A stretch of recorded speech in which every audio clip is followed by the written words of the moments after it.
happy Monday. Okay, perfect. Sorry, I was just reading a message. I'm gonna actually have the comment tab open so you guys can engage in the discussion today. Sorry, there's like a hair on my screen. You guys probably can't see it, but anyways, a couple of things. So for those of you that don't know, I just launched my YouTube channel. I didn't actually put like a first video up. I put like a little teaser video up, but my beacon. So if you go to PersianPrincess9999.com or you go to JazmenJafar.com, maybe if my moderator could like write that in the chat. I should have given you that info earlier so that you could post it. But if you go to my Instagram, honestly, which we already have, and the link in my Instagram, it'll also have the link to that YouTube channel. So if you like these discussions that we're having on here, you're definitely going to like YouTube, because I'm going to be doing a lot more of that and more organized, concise content that's like for YouTube versus Twitch, which is very like interactive.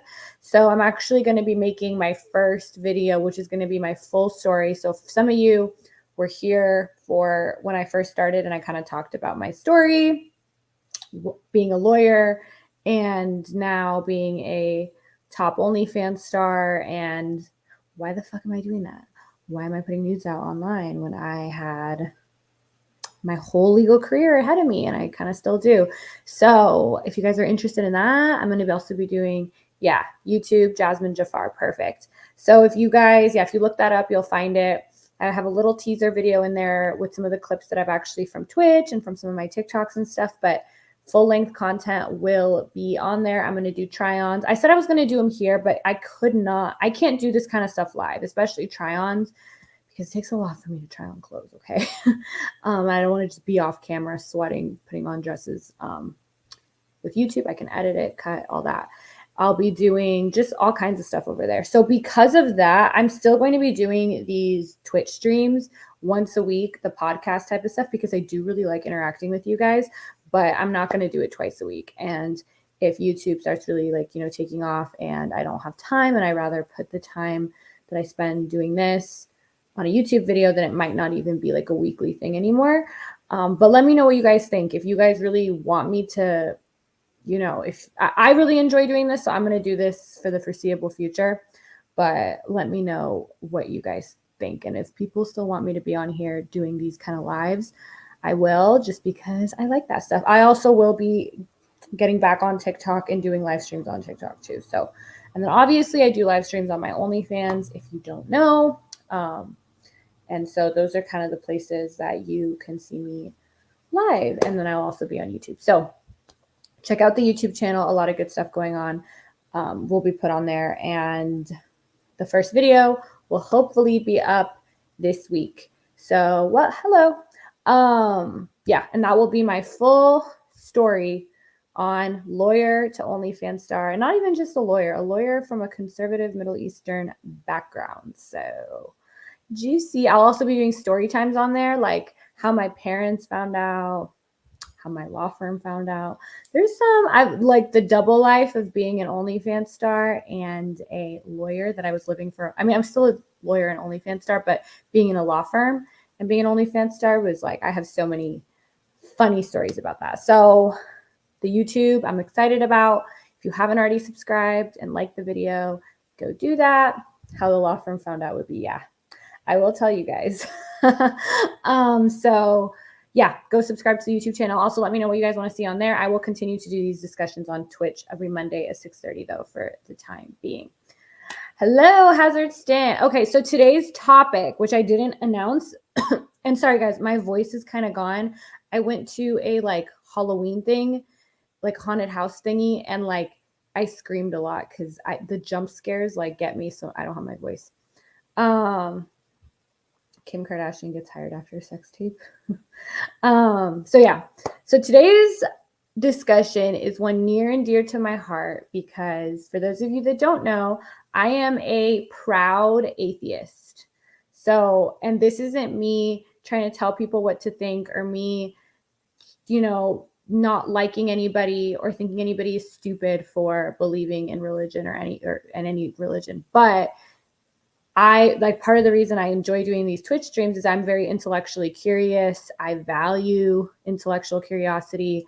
I value skepticism, reason, belief, evidence. These are things that I really value. So for me and my journey, I mean, I never really grew up super religious. Like my parents were definitely theists and they were culturally Muslim, but like I didn't grow up going to a mosque or anything. My religious background was basically confined to like, oh, don't waste your food, God doesn't like it, or oh, if you're bad you'll go to hell, like that kind of stuff. And even then I was like, says who? I was always really like, what the fuck.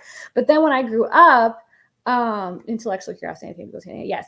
And then when I grew up, I was like, it's really interesting to me that so many people, like throughout all of history, believe something that I see as so irrational. And I wanted to really understand why and get to know about it. So that's when I kind of went on my journey. I kind of looked at some religions and they were all like, I mean, just religion, like so there's like deism, which is like, okay, I believe in intelligent design and a higher power. And then below that is like, I believe in a particular religion. And it was just like, the religion stuff was just like that never was interesting to me at all. Like that just was like, okay, like how do I even know which one to pick? They're all like just making claims based on no evidence. Like what, versus this one versus, I mean, there are ones that I think are less problematic in what they say, but that doesn't mean it's more or less true just because one religion is maybe saying less weird shit, in my opinion.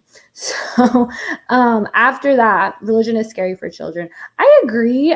I'm not against parents. I understand the desire to raise your kids in your faith, because if you really believe that, then obviously you love your children more than anything and you want to raise them in that faith. But I do think thing that I think is two things that I'm not okay with. I think it's literally child abuse. One, to scare your children into belief. I think that's a huge problem with religion in general, is like, you'll go to hell. And then it's like, hell is supposed to be imagined as like the worst possible, like you're just burning in hell for all of it. Like I vehemently against scaring kids like that. And I'm also against teaching kids something that's like not allowing your kids to learn about evolution and only allowing your kids to learn about creationism. That to me is abuse, because you're literally giving your children a disadvantage by not giving them information that the rest of the world has, and that it's so heavily established now that you trying to teach your children basically lies and prevent them from the truth,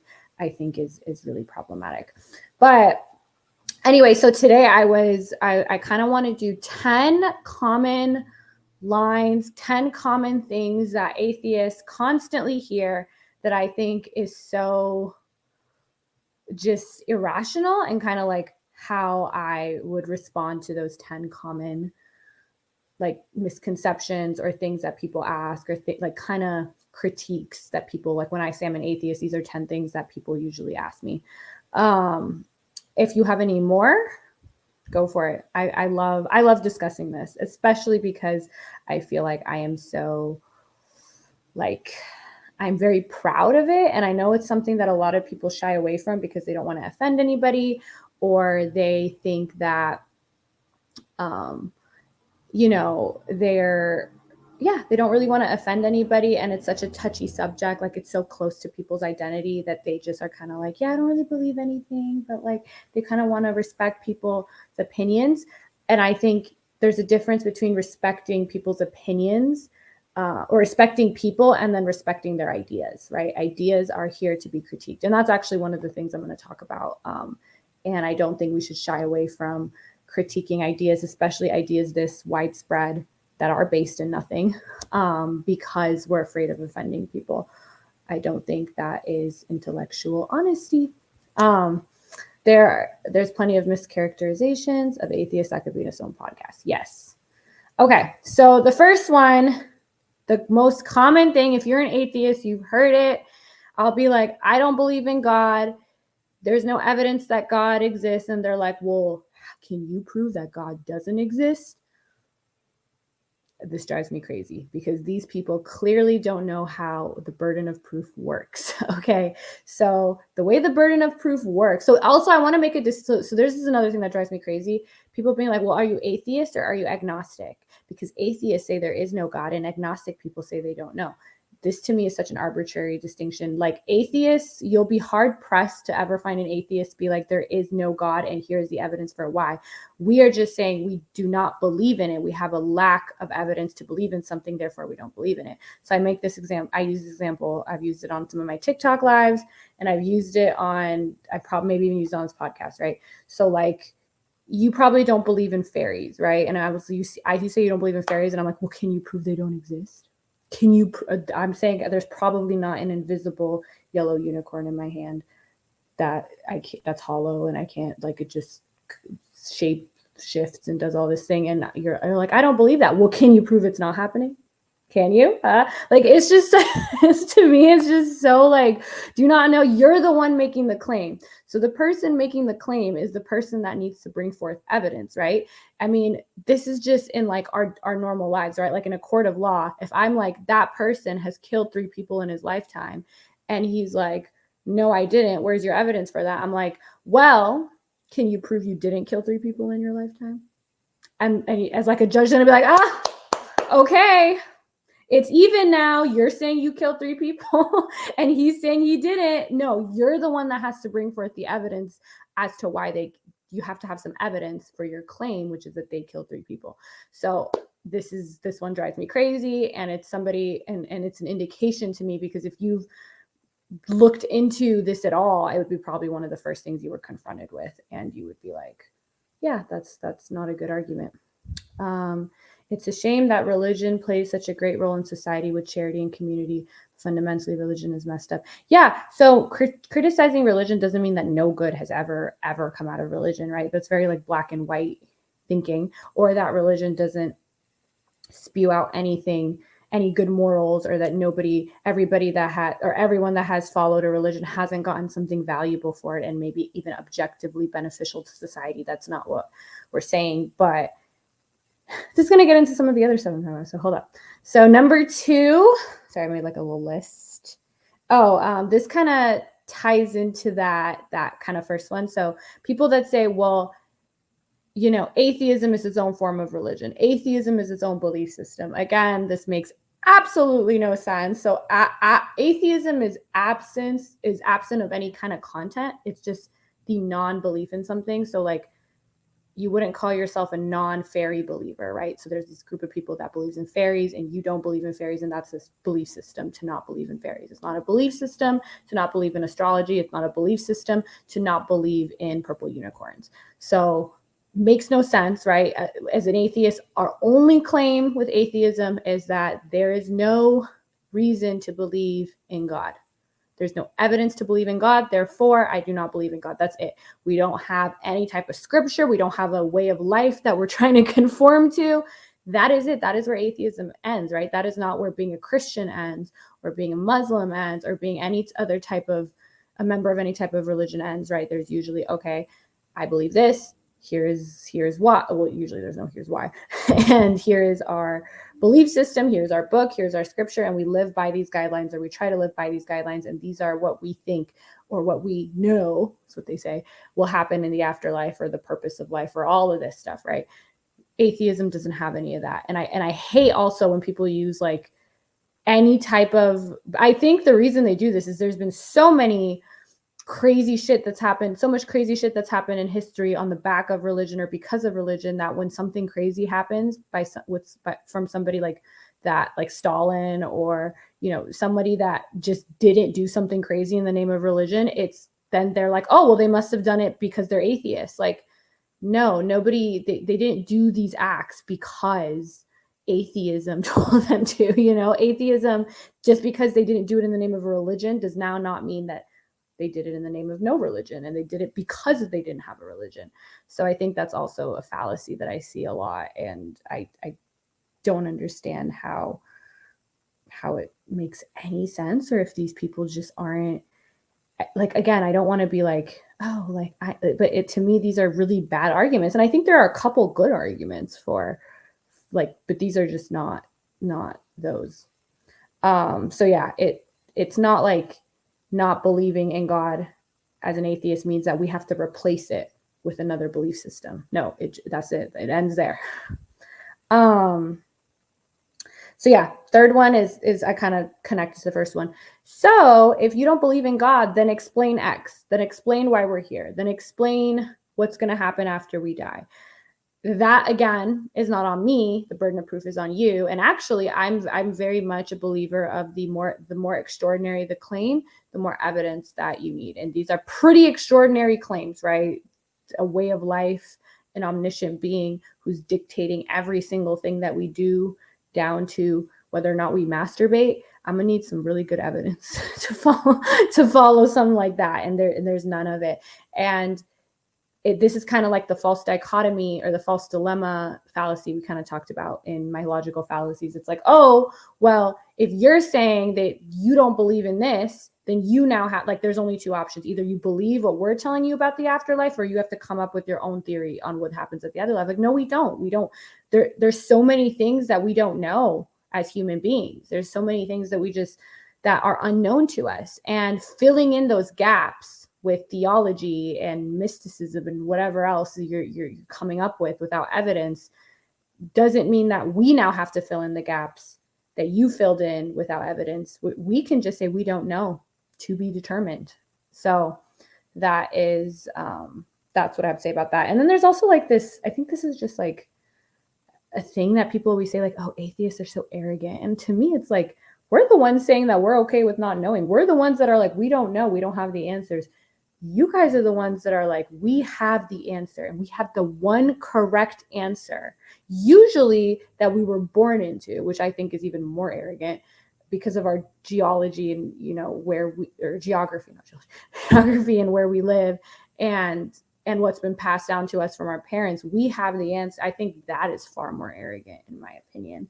But that's something that I think people think, oh, arrogant.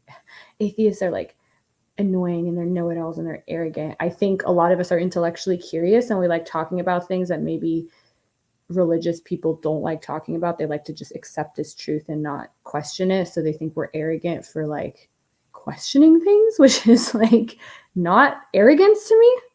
I actually think it is arrogant to believe you have the answers, especially when you have the answers based off of where you come from, where you live, and believing you have the one true answer out of all the other answers that have been put in place today and throughout all of history.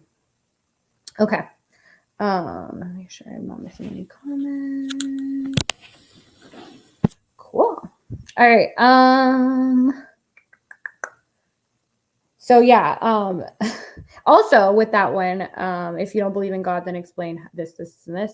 I always like, there's just the common, and this kind of ties into the next one. So me and Hazerston talked about this earlier. I feel like this is so funny to me. I don't know why. When people are like, look at the ocean, look at the beautiful view. How can you believe there is no God? Because that is so pretty.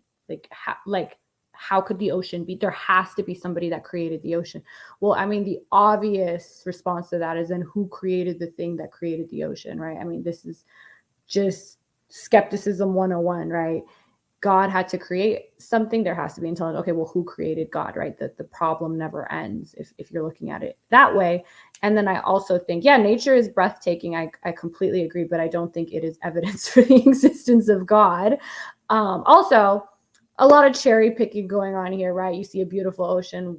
How do you not believe in God? You see a fire, a natural fire, wildfire that destroyed. Oh, well, that's that. Or hurricanes or tornadoes or things that just kill people and cause destruction that are not caused by humans. Well, I mean, despite maybe some increase in such natural disasters due to climate change, but you know what I mean.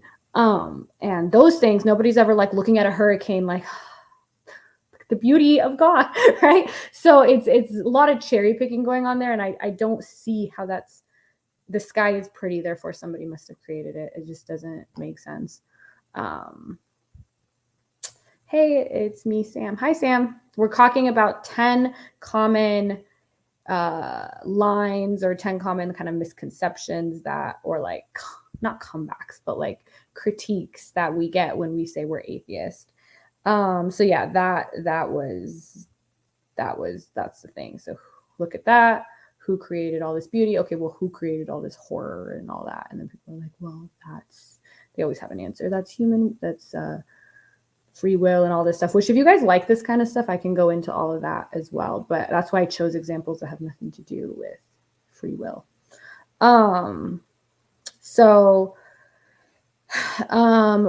This is kind of like what somebody was saying earlier. Religion does so much good, and people who are religious give, and they are very charitable, et cetera, or that it is beneficial to human beings to be religious. That is a complete non sequitur as to the question of whether it's true, right? Something can be, the question of whether it's beneficial or whether it's useful is completely separate from whether or not it's true, right? Things can be beneficial that have no basis in reality. I think it was Harris who also made this argument. He's like, I could create a religion right now and be like, everybody has to be super nice to everybody, and everybody has to spend 20 minutes a day reading and 20 minutes a day exercising, or they're going to go to hell and be attacked by a 10-foot dragon. And if everybody followed this, and if you got a bunch of people that follow this, yeah, that's very useful if everybody's nice to each other and takes care of their health and all that. But that doesn't make it true. There's also kind of ties into so many people believe it, therefore that makes it true. And that kind of ties into maybe it's like embedded in us through natural selection. I don't necessarily think that's wrong. I think that the fact that I think human beings are afraid of the unknown. And I think that we always kind of, to cope and to make life more tolerable, we want to convince ourselves that there is answers to all of this, that wrongs will be rectified in an afterlife, et cetera, et cetera. Again, none of this has anything to do with whether or not it's true. So, there are plenty of things that have been embedded in us through natural selection. I mean, I've talked about some of them here that actually aren't useful to us anymore, actually are hurting us, right? And even if our ancestors, through religion and through belief, got us here because they were probably more optimistic, and all of these other things, that doesn't mean that it's any more true. And that doesn't also mean that it's necessarily useful to every individual in today's modern age. So again, I think that's a completely separate argument. And I think that there is a different debate to be had, whether the world is better off without religion. I mean, I don't think that's even going to happen. It's not practical, but in a thought experiment or a just philosophy discussion, is the world better off with or without religion? There is, that's a completely different question. And that's one that I'm actually interested in. And I could do a completely different podcast episode on my thoughts on that, but that's completely separate to the notion of whether or not it's true. So when people say, well, how can you take religion away from all the good in religion, or all the uses, or how it helped my grandmother cope with the death of her grandchild? Yeah, cool. But that doesn't make it any more or less true because it helped your grandmother. People can give time, money to cause without the requirement of organized religion. Absolutely. And people do, but a lot of charity is also done by religious organizations. So I'm not going to sit here and say that religion doesn't have that charity has no basis in religion, or that religion, and I think that just let's we don't have very many wins with religious dogma or scripture. Being charitable is one of the very few, in my opinion, good sentiments that come out of religion. So I'm going to take the wins where I can, because like I said, we're not going to eradicate this out of society. So it could have been worse. It could have said to not give it all and to not be charitable. And a lot of people less people would be giving and charitable. So let's take the wins. But no, by no means do you have to be religious in order to give to causes. And I actually, when I do give, I actually specifically give to causes not based in any type of religion, because I don't trust that. You know what I mean? Like if you're going to go, yes, it's great if you want to go to Haiti and help those people after a natural disaster, but I'd rather give to an organization that's going to go there and just help those people and not go there and help those people and tell them about Jesus Christ saving them. I don't think that's useful. So that's why if I can, I choose to give to organizations that don't have a basis in religion.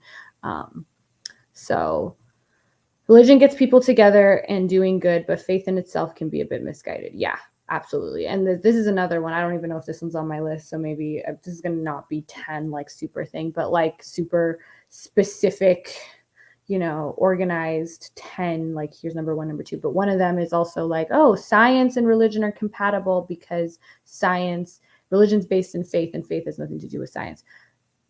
No, science requires evidence. Belief in something without evidence is the antithesis of science. Like it's literally the opposite of what science is about. So you can't yes, you can through cognitive dissonance be like, okay, I believe in everything with science, or in science, I believe in things based on evidence, but this one thing, then that one belief you have is in essence unscientific. Faith is unscientific by default. Faith, which requires you to believe in something in the absence of sufficient evidence, is by definition unscientific. It is unscientific to have faith. So if you're okay with that, then say that, but don't be like, oh no, I'm faith and science are completely compatible. They're actually the opposite of compatible. To be honest, religion changed a lot over time. Religion changed there's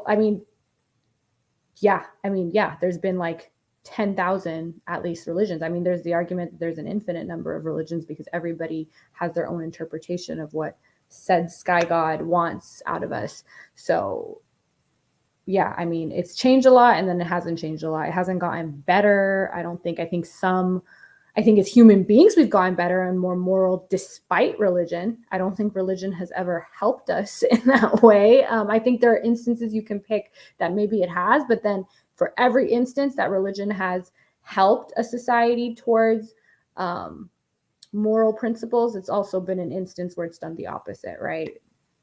Namely, invading, the Crusades, and just every time a country has invaded, killed, murdered, burned people because of their beliefs, that's all also part of their religion. And I think some religions literally say that, like some religions like Islam, you get eternal, you go to heaven if you're a martyr. If you die in the name of this belief system, you are praised above all else. That is the greatest thing you can do, right? Some of these religions, almost every religion, it's you're supposed to spread it. You're supposed to, and so when these kind of things happen and you're like, oh, this has no basis in religion, I'm like, well, that's definitely a point you can argue. The soundest religious person I've heard of this. So also when people look at the past and they're like, oh, well, X person was religious, or, X great piece of architecture was built by a religious person, or, oh, the church funded universities. I think Sam Harris made a really good point when he was talking to Ben Shapiro about this, because Shapiro made that same argument. He's like, there was no one else to do the job. Like, prior to pick your year, every bridge that was built was funded by Catholics until the Protestants came and they funded some like there's, what I mean? Like Michelangelo couldn't have gone to like the Atheist Center and got the funding to build the Sistine Chapel. Like, so I always think that's a really dumb argument. I don't know what else to say other than the word dumb. Okay. Let me see.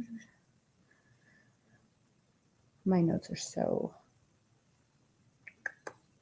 Okay, so this is another one. Well, what about the people who claim they've experienced some miracle, that God has spoken to them? What do you say about all of that? Are you saying they're lying? No, I think people believe all types of shit. People have revelations. People have literally said that God told them to kill. I mean, that's literally actually in the First Testament, but the Old Testament. But despite that, women have drowned their children because God told them to, and they truly believe it. So now they're in an insane asylum. But plenty of people say that, I mean, Kanye is still just every day saying that God is speaking through him. People claim to be prophets of all kinds. They literally, by default, they can't all be right. So at least somebody was mistaken, if not lying. I'm not saying they were all lying. And it's also really interesting that God seems to always make his revelations in private to people 2,000 years ago in an illiterate part of the world, and his whole basis is, I'm telling you this, and then everyone has to believe you or they're going to go to hell, but I'm not going to tell anybody else. I'm just going to tell you, and that's it. I'm not going to come down and maybe have everybody else hear my revelation, or maybe, I'm not going to do that. It's more fun this way for me to just tell you and then you tell everyone else, but they still have to believe it because I said so. I just don't like that. Judges believe they're speaking the word of the Lord when they sentence people. I don't agree with this because, as a society, we come up with laws, we vote on these laws. It is kind of the social contract that we enter into. And so the laws are written. We don't believe they can't be changed. We don't believe that, in fact, we vote to change them all the time. We don't believe that they were written in this ancient thing and we can't ever change it. Even something as like the Constitution, you can have a constitutional amendment. We can't add an amendment into the Bible. I wish we could, but we can't. And so the judges are sworn to uphold and follow the laws that we came up with as a society, and that by being a member of this society, you are agreeing to follow these guidelines or end up in prison. That is literally you can't be like, well, I choose to murder people. You go be on an island somewhere else then. You can't be in the United States and choose to murder people and not have consequences. That is what happens by you living here.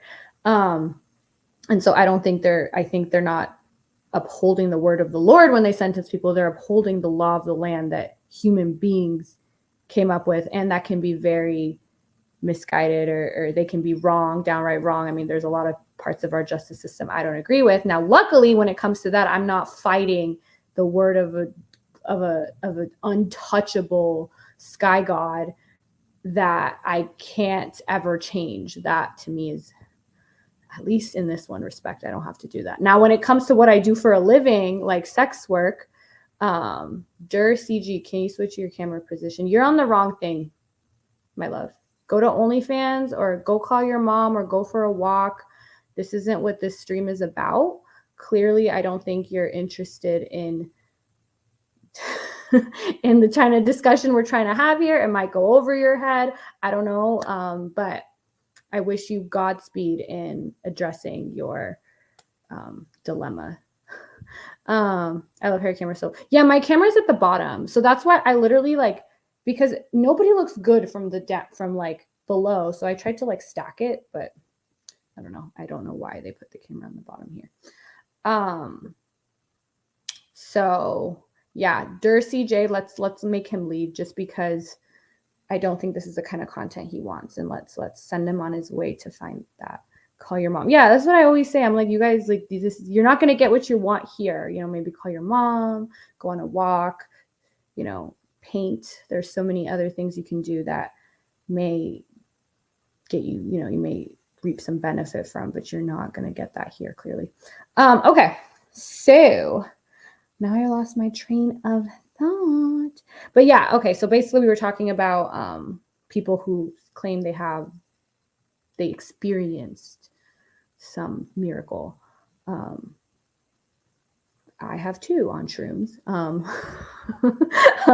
But I mean, even some like the world, I mean, illusions and mental illness and a bunch of other things can create such feeling that may subjectively be very true to you. I'm not saying everybody has been lying, but that doesn't mean that now we should all believe you and live our life in accordance with the revelation that was given to you in private in the cave, when you didn't sleep for 3 days, and your homeboy God is not going to come back down and tell us again. It's just, but if we don't believe you, we'll go to hell. I mean, I love what Lawrence Krauss said once. He's like, God to me, it's like, imagine if you had like an ant colony and you like, you know, created this ant colony and you were like, the one thing I require above all else is that you guys all worship me based on no evidence. Like that's what I need. And if you don't do that, then I'm going to put you in this, I'm going to start a fire and throw you all in there if you don't believe. Like, it's like such a sadistic, creepy thing to me. I mean, me and Hazard Stent, I sent Hazard Stent this funny video about like the 10 Commandments, how like the first like 3 are all about like, make sure you like only believe in me and I'm the like what? Like I don't know. This God seems pretty jealous and a little cuckoo for Cocoa Puffs. So that's that. Next one. Oh, we're getting through these. Okay, this is actually one that I think is like a very legitimate claim. Although I do think it's not this has the same issue about the usefulness, the utility argument when it comes to religion. But from religion, we venture worship, some centrality is a guiding point. Yeah. So that kind of ties into this. So how do you know what's good or bad, or how can you be moral if you don't have objective morality to turn to? So this is a common thing. Well, you atheists, then how do you know that like raping your mother is like immoral? Like, how do you know that? Like, it doesn't say that anywhere. So for me, number one thing is okay, so where do you get your morality from? Like, first of all, there's a bunch of different claims of objective morality depending on the religion or the thing. So there is no one objective morality in our society anyway. But also, So also, some of the morality in these books is very questionable and requires extensive cherry picking so that we can find the good bits. And so we're not like cutting the arms off of thieves, stoning people for adultery or apostasy, condemning people for their sexuality. These are all questionable moral claims, and I would hate to be confined to them forever. I don't want that. I don't want an objective morality. I want a morality that is based on all of us coming together and engaging in the marketplace of ideas and having access to all books, having access to all thinkers. I don't want to just have one book. I want to be able to look at all of them and be able to come to an agreement as a society on what we think is best, which is what we have done. And why we have improved and, you know, started giving women rights and everybody rights pretty much. This was not through religion, right?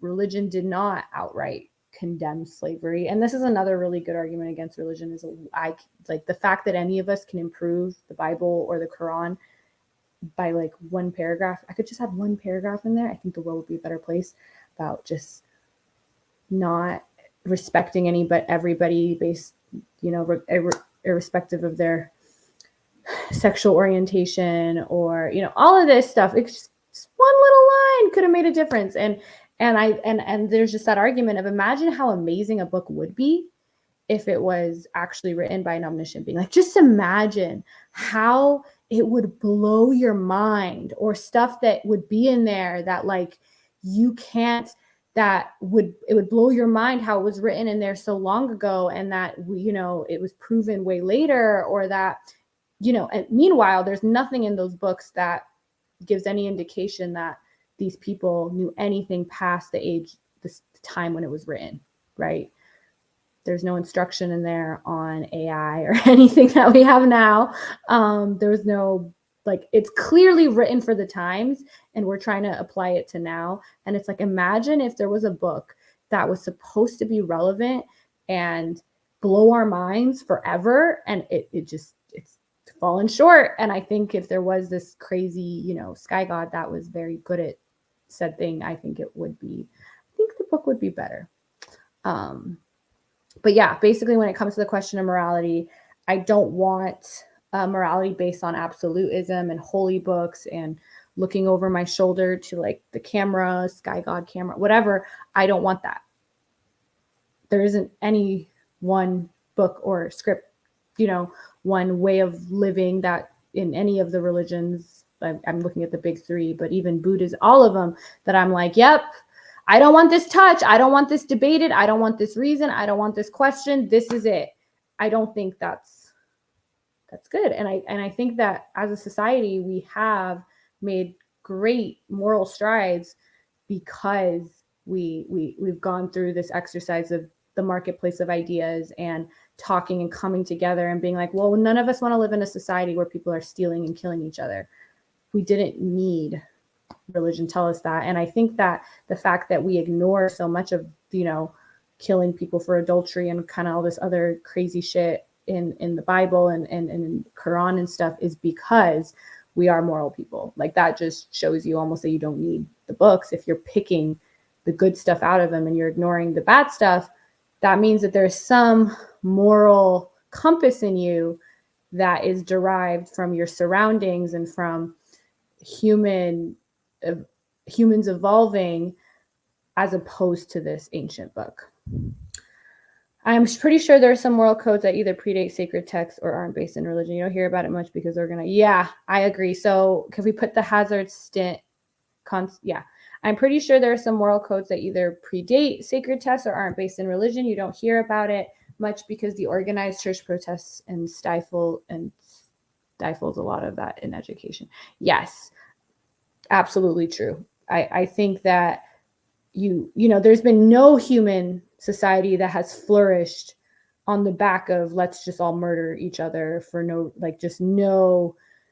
base, like nothing like that has ever led to long-term flourishment. So I don't think we needed religion to tell us, in the 9th commandment, because the first 5 are pointless about make sure that you worship me and pray to me and don't pray to the other gods. We did by then it gets don't murder, don't kill. We could have just skipped to that, or we already had that. Anything new you want to bring to the forefront? Right now, where we are now, there is almost no way, the kind of dilemmas we're facing now, climate change, nuclear war, all of the stuff we're facing now, there's just nothing in there for us. There's no guideline on how to combat the possibility of nuclear attacks. It's renders I would like if we could move past this book and maybe look to every and I love the idea of you having every philosopher and every thinker in our world to look to when you're thinking about what you believe, right? Okay, I like the Bible. There's some great wisdom in the Bible, but there's some also great wisdom in Plato's Republic. And instead of being no, but Plato's Republic is written by a man who is flawed and full of sin. This was written okay. Even wild animals packs have codes of conduct. Yeah, that's really interesting too. The animals actually feel there's so many examples of animals showing empathy and being moral and having an ethical code too. And it's not just us humans that religion came in and saved from barbarism. I think that some of the things done because of religion, right, actually showcase the opposite, right? And these prophets that have come about, have been flawed, some more than others. And I think that's another thing, is we have to pretend they're all things can be they can all be wrong, but there are ones that are more damaging, or beliefs that are more damaging, or belief systems that are more damaging than others. This was also in that conversation I'm talking about between Harris and Shapiro, where Harris was like, I don't have Jainism may be just as untrue as Islam, but I'm not worried about Jainists truly believing their text versus Muslims truly believing their text, right? Jesus didn't marry a 9-year-old. Muhammad did marry a 9-year-old, and that is a bad thing to do, and we should be able to say that, but we can't, and we can't even draw this Muhammad without getting our heads cut off in some countries, which is absurd. And that's not the case when it comes to, even Mormonism, for all their, I think Mormonism is fascinating because that is one that is just clearly, just access to internet would completely dismantle Mormonism entirely, and Joseph Smith, all that. But it's like, I'm not as worried about, them as I am about extreme Mormons. A lot of issues going on there, but different than, ISIS or the Taliban or any extreme Muslim group. And this goes into my next one. You're Islamophobic. And Islamophobic is like the big one because we don't really have a word when it comes to like critiquing Christians or I guess religions that are followed by a lot of white people versus religion followed by brown people, aka Islam. This again, ideas don't have human rights, and kind of us being like, oh, we can't critique it because only brown people like that, and we have to respect the brown people because, race. I'm not saying there aren't people that are bigoted towards people that are Muslims because they are Muslims or because of the color of their skin, and then they associate it with being Muslim. But that doesn't mean that now we don't criticize Muslims. That doesn't mean that we don't say, hey, I understand that your prophet married a 9-year-old, but it's wrong for you to do that. For us to sit here in the West and be like, well, that's, and I talked about this in my Iran stream. Well, that's, them and what they want to do. And no, human rights are human rights. You can't just have a belief system that is contrary to everything we know about human rights and then say, well, it's practiced by brown people, so let them be. To me, that's almost more racist to say that, oh, well, they're doing that to brown little girls there. That's their business. They're not doing that to white little girls here. And so that's just, no, those children are innocent. If children are innocent, children are innocent, and children should not be subjected to being child brides anywhere. And for us to refrain from condemning that part of Islam is absurd. And I also think that there needs to be a distinction between us critiquing it and us trying to take away choice, right? So Islam and modesty, like I'm totally against like countries like France that ban the burqa, but at the same time, I'm going to be like, I think there is no reason for you to live in a bag over your face. I don't think that is a healthy way to live, and you're living like that based on something that has no evidence. And I should be able to say that. And I think I am able to say it a little bit more than some other people because I'm Iranian, but I wish that I had more of my super liberal friends backing me up on this. They're like, no, that's for the activists there. No, if we only said, okay, only Black people can speak out about for getting equality, racial equality in this country, and only Muslims should speak about the issues in Islam. No, I completely disagree with that, right? I'm from a region where I would be killed for what I do, and I'd be killed for being an atheist. Well, I can be considered an apostate because I was born into the religion technically, and then I left it, even though I never really believed it. And by us having this viewpoint and throwing out the word Islamophobia left and right, we are abandoning the people that need us the most in those countries. Like I think about a girl like me in Iran that doesn't have rights and isn't able to come and speak the way I'm able to speak, doesn't have a voice, isn't able to share her body if that's what she wants to do, isn't even able to show her hair. And us being like, oh, that's what they believe, let's respect it. You can respect those people and you can respect individual choice while still trying to debate and reason and talk about this topic, irrespective of who believes it in the religion that, or the color of skin, the people that believe this religion are more likely to possess. The religious tangent, does Alex Jones represent some form of... Alex Jones represents people that have a complete lack of critical thinking skills. That's literally all he represents, right? Conspiracy theories, believing in things based on absolutely no evidence, believing that you uncovered a crazy conspiracy theory because you posted a YouTube video, I don't see how that has anything. I think that doesn't represent atheism at all. The religious times we have today were written down by humans from oral story traditions and then translated into modern languages. That is definitely one theory, but that is not the theory that is possessed by people that follow any particular religion. Religion concretes important lessons and that loses impact to it if it was passed down by. Can we start when I'm reading these comments? Can we have them up because I know people watch the replays. And then no, the one above it is kind of the one I was reading. But yeah, if you could just make sure that we throw them up because I know people watch the replays and I'm not like I skip like I don't read it super clearly. Important lessons that loses impact to if it was passed down by a parent that you attach to. Okay, so, but to me, it's like, so you have to pretend it's passed down to by somebody that is going to put you in an eternal pit of hellfire if you don't believe in it. And this is another thing when it comes to morals.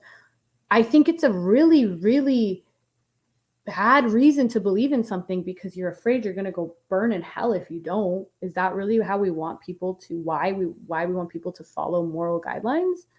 I'm sure it's effective, right? If I told somebody that if you cut somebody in line, you could be sentenced to a lifetime in prison, I think it would deter people from cutting people in line, which isn't a really great thing to do.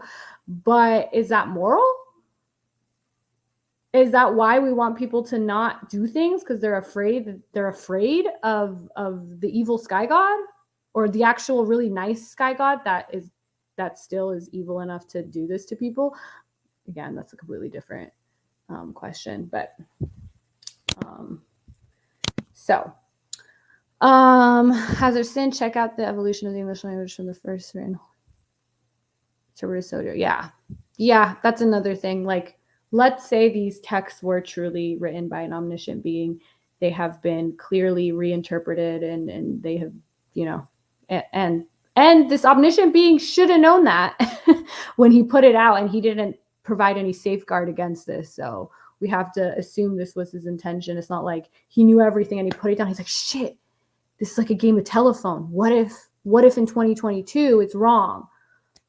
Oh, well, I guess that's kind of what happened. I feel that I look towards religion at different times. Sometimes I just want something to read and curiosity allows me to see. Yeah, I'm not saying don't be curious. I actually think it's a good idea to read this stuff. It's a good idea to read the Bible and see what's in it. I mean, so many people believe it. In order to really understand something, you want to like educate yourself on that. But I would hope, or I would urge you not to read it with like, okay, this is the end all be all, and to curb your skepticism when you're reading it. Okay. So yeah, basically there's no moral principle in scripture that you can't come to as an atheist. Literally, there's not one. There's nothing that is in scripture that I can't reason at, like don't kill people, right? I don't need religion to come to that conclusion. Right. And this idea that, oh, it's true because so many people believe it. We talked about this before too. The appeal to common authority is also a fallacy. People believed that the earth was flat until they learned that it wasn't. Well, until they killed somebody for saying that it wasn't because it went against their book. And then, and then now we all believe it. So yeah, the difference, I think, the main difference between science and religion is science likes to be wrong and science accepts being wrong. Religion, we're kind of just stuck with it forever and ever and ever and ever. And the only tool we have at our disposal is trying to interpret it and cherry pick from it, which in my opinion is super intellectually constraining. And my mind is just like, and I know this is the reality of the world we live in, but I'm like, really?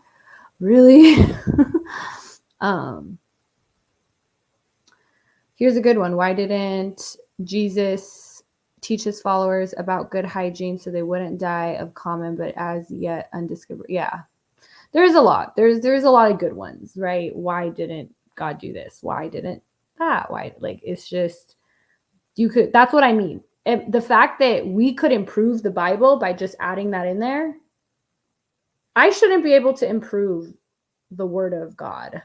You shouldn't be able, we shouldn't all be easily able to improve the Bible like this in a way that is beneficial to everybody that reads it and beneficial to society as a whole. I guess unless your argument is population control, in which case, you know, God says he loves all his sons and daughters, and I don't know why he would purposely keep information from us that would save innocent lives that don't have to do with free will. If you had to defend or prosecute someone who committed a crime based on their religion, how would you handle such case? I don't think religion should be any type of excuse or justification for committing a crime. I'm sorry, in our country, I feel very bad for countries that are not secular, and that, you know, countries like, and we see how those countries, you know, are doing, you know, countries that are based in Sharia law and stuff, not places you really want to live, not places that value human rights and freedom of speech and expression and really anything. So I wouldn't, I don't know what defense would be. I think it's different when it comes, if you're talking about committing a crime, it's black and white. You can't kill somebody. My religion told me to do it. Sorry. My religion says to kill people. Sucks for you. I think it becomes more when it's that black and white, like committing a crime. But when it's like, oh, I don't vaccinate my kids, or that becomes more tricky. And to me, that doesn't have to do with you. To me, that doesn't have to do with the religion necessarily. It has to do with your rights as a parent. So I would take religion out of the equation entirely. I'm actually not even for religious exemptions to like anything. I don't believe in it. I don't believe in like constricting people from following their religions, right? If you want to wear a headscarf, nobody should be able to tell you, we don't want you to wear a headscarf because we don't like it and it makes us uncomfortable. No, but if you're a witness in court and you want to cover your whole face because of your religion, I'm sorry. Or if you want to take a passport photo and you're like, well, I can't show my face in my, no, you don't get an exception for that because you believe something. The rules apply to everybody. I don't even believe in exceptions for like uniforms. Like if you're in the military or something and, you know, I'm sorry. I don't think you get to, if everybody else has to wear like, you know, like let's say everybody has to have, like there's a rule and you're like, well, I want to wear it. Then to me, that shouldn't warrant anything special, you know, versus somebody that says, well, I want to wear this special hat that was given to me by my grandfather.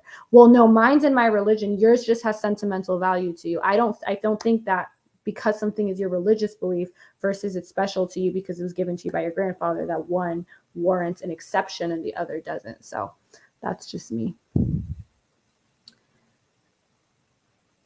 In Iran, if a woman is seen with a man, not her husband or family member, her family has the right to execute its religious honor, killing usually a father or uncle. Yeah, I do want to say, though, this is not common and this is not the law of the land. This is done usually in remote places. And Iran isn't even where this is mostly done. Iran does not have, this is like very rare this happens. I'm from Iran. My parents are both born, like, we don't know anybody who even thinks like this, like nobody. Like it's like something, it's like if someone said in America, like, you know, if you're black and you like walk out on the street, like you'll get lynched. Like, has it ever happened? Yes. Does that mean there's no racism in this country? No, but it's not something that's commonplace, or that, you know, me from America, I'm like, oh yeah, that happened last week across the street. No, this, if it is to happen, it's going to happen in very, very, very regressive, weird parts of the United States, not in like normal life. But that doesn't mean, I will say something that is common knowledge and it is part of the law. Women get half the inheritance that men get. So if like you have a son and a daughter, the son gets twice as much. Now the justification for that is men are financially responsible and women aren't. Also, the word of a woman is, so my grandmother was actually killed in Iran, and it was my grandmother and my aunt, or my mom's aunt, which was my great aunt, I think. So her mom and my mom's mom and aunt were killed in Iran, and the guy, like, basically killing two women is equal to killing one man. That is true. And that doesn't mean that the people agree with that, but is the law that is followed. But if you're in the middle of Tehran and you kill your daughter for being seen with a man, you're going to jail. You're not, it's not, that's not something that's tolerated in like the cities and the modern, putting that in big quotation marks, in court. And I so a lot of issues there, but I also don't want misinformation being spread that, oh, you know, if you're in Iran and you're seen out. In fact, like my cousins there have had boyfriends. It's not like accepted like it is here, but nobody's died. None of them have died. An Iraqi classmate from a remote area when it's not killing. So Iraq and Afghanistan actually have more of this happening, but yeah. So I'm not saying it happens. It doesn't happen, but it does. It doesn't happen in like, you know, the cities. It happens off in the like really remote villages where like they have their own legal system that is run by the elders of the village and stuff. It's not commonplace either. So not saying it doesn't happen, and not saying that we shouldn't speak out against it, because we should. And the people that did the honor killing should be put in prison, which that does not happen in these places, because they don't even follow. They're like separate from the cities. It's not like here where like, oh, it doesn't matter, you can't kill someone in Arkansas. Like, I know we have different laws depending on the state, but we also have an overarching law, and people that are living in villages are not exempt from it.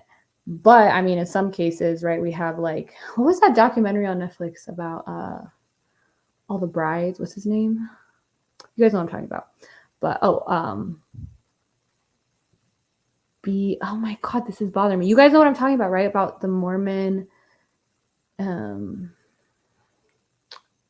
obey, whatever. You guys know what I'm talking about. Like, we don't know what the fuck's going on there. Okay. I always forget to turn on that ceiling fan and then I get hot. Okay.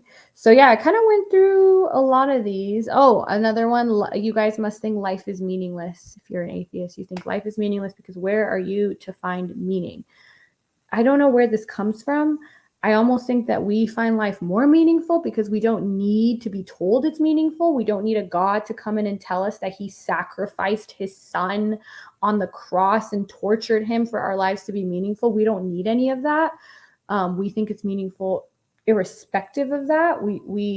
In fact, we think this is all we have, a lot of us, and we want to enjoy it to the fullest. We don't think we're going to be reincarnated or go into this. In fact, I always think the opposite. I'm like, aren't you guys just excited to go to heaven? Like, it seems like super cool and fun, and like you get everything you've ever wanted and more. So I don't agree with that at all. All right. Ernesto El Molesto. Again, I'm going to give you the same advice I gave somebody earlier. You're not going to get what you want here, which you are probably used to. So we're just going to keep the status quo. You're not getting what you want. Call your mom, go for a walk, take a pottery class, something to combat the distress you feel. Okay, people generally aren't openly atheist. Yeah, I think a lot of people, I mean, religion, the number of people, I mean, I actually read this the other day. I think it's almost third now of people, even in the United States, that don't openly identify with any religion. But there are also people that aren't like super thinking about it as like deeply as I am, and are open about it and are intellectually curious about it. I think they're kind of just looking at like the church and like stuff, and they're like, yeah,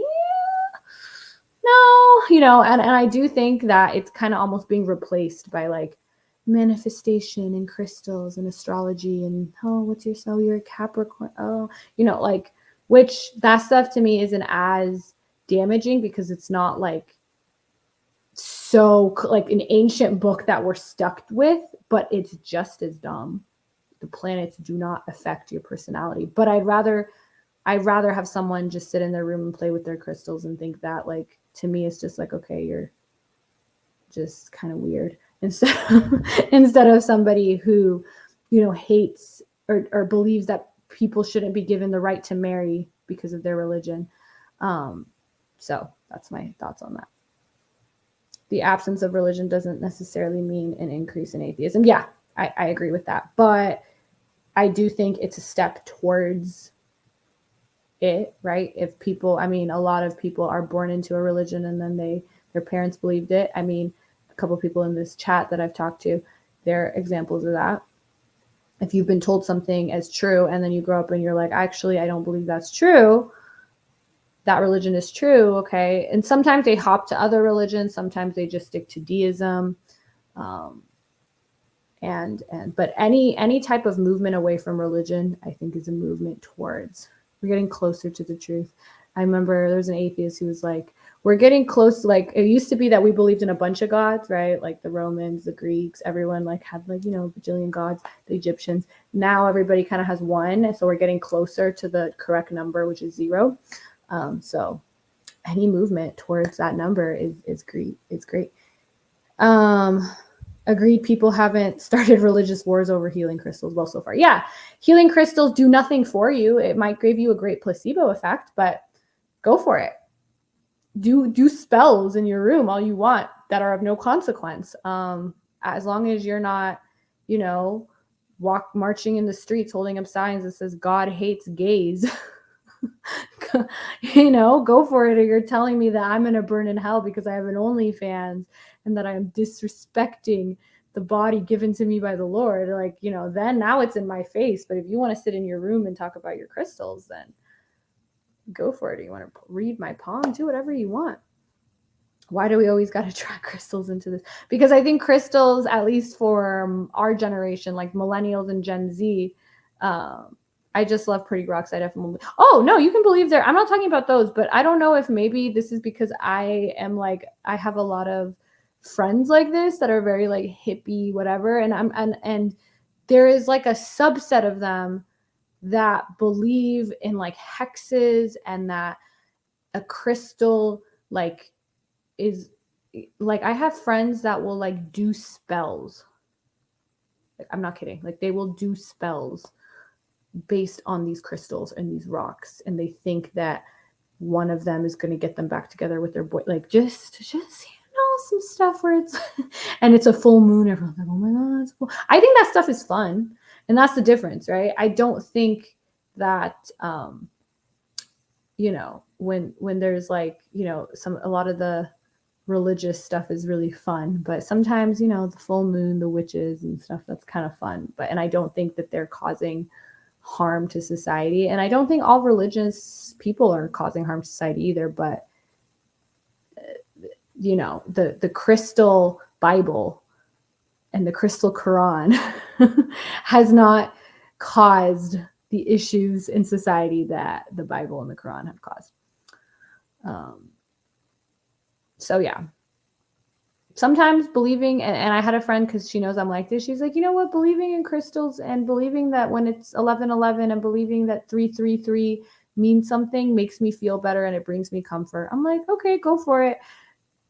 You know, for me, it definitely conflicts with my intellectual drive and like my intellectual honesty, but my day-to-day and my normal life, no, go for it. The things that do bother me in that sense are as if someone's like, you can't do what you're doing and you can't be on OnlyFans and we should ban it because the Bible wouldn't approve. Now I got an issue with you on all fronts. But if you're just selling crystals, or I mean, your people are paying you to read their palm, yeah, sure. If you're going to ask me what I think about it, I'm going to tell you. But other than that, go for it. There's an energy from the geological process it's been through can help with healing, but it's a lot of faith. Yeah, there's no evidence that there's energy anywhere that can help with anything, right? And then some stuff is like under the guise of being very woo-woo, but it's not, like manifestation. Like manifestation to the degree that it works because, you know, we kind of talked about the frequency illusion, which is actually a psychology phenomenon, which is like, if you focus on something, right, it's kind of like, okay, if you start looking for green cars, you're going to see a lot more green cars. If you start looking and focusing on what you want to happen, then you're going to put your energy into that and your focus into that and your actions into that, which is going to be more likely to bring it to fruition. but it's not like the earth angels are like, ooh la la, here you go. Like it's not like that. And sometimes that's what people make it out to be. And my problems with manifestation are honestly mostly that, just that it is I know people say atheists are arrogant, but I think it's arrogant, and I think it's usually from a position of privilege. People that are starving in like Sri Lanka and like, you know, third world countries are not sitting there like manifesting food, right? They're like, they're out trying to get food. And so when I see stuff on TikTok, like, if it's not working, you're not trying hard enough. I think it's just so indicative of your lack of understanding of the world and you being stuck in your privilege bubble, and you're manifesting your Ferrari or you're manifesting your pool in your backyard and pretending that if you just believe in something or you want something hard enough, you're going to get it. Like, do you not realize the implication that like are people just not manifesting a roof over their heads hard enough? Are people just not manifesting not being bombed hard enough? Like, it's, to me, it is arrogant, but that's just my opinion on that. All right.